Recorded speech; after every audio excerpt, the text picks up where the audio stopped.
జై శ్రీమన్నారాయణ. ఇంటి ప్రహరీ గోడకు ఈశాన్యం తగ్గటం వల్ల ఎటువంటి ప్రాబ్లమ్స్ వస్తుంటాయి? ఇంటి ప్రహరీ గోడకు ఈశాన్యం తగ్గటం వల్ల ఇక్కడ చూడండి 3, 4, 5 పైథాగరస్ థియరీ ప్రకారంగా మనం కర్ణం వేసి కొలతలు కొలిస్తే ఇక్కడ ఈశాన్యం 1 అంగుళం తగ్గింది. అంటే అంగుళం తగ్గటం అంటే మామూలు విషయం కాదు. మనం లాంగ్లో వెళ్ళే కొద్దీ చాలా తగ్గుతూ ఉంటుంది. ఈ విధంగా ఈశాన్యం తగ్గటం వల్ల ప్రాబ్లమ్స్ ఏమిటి అంటే ముఖ్యంగా స్త్రీలకు ఇబ్బందులు అవుతాయి. ఎందుకంటే ఇక్కడ నేను చూసిన సందర్భంలో స్త్రీల వలన ఇబ్బంది అనేది వర్తిస్తుంది అనమాట.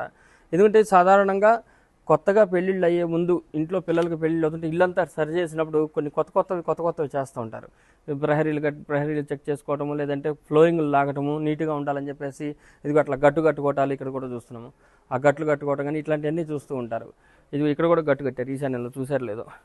ఇలాంటివన్నీ చేసేటప్పుడు అన్ఎక్స్పెక్టెడ్గా కొన్ని ఎర్రర్స్ వస్తూ ఉంటాయి. కాబట్టి ఈ విధంగా ఈశాన్యం తగ్గటం మంచిది కాదు. మీ గృహాలకు మీకు ఈ విధంగా ఈశాన్యాలు కర్ణాలు కానీ తగ్గితే డెఫినెట్గా ఆ ఇంట్లో స్త్రీలకు కూడా ఇబ్బంది జరిగే అవకాశం ఉంటుంది.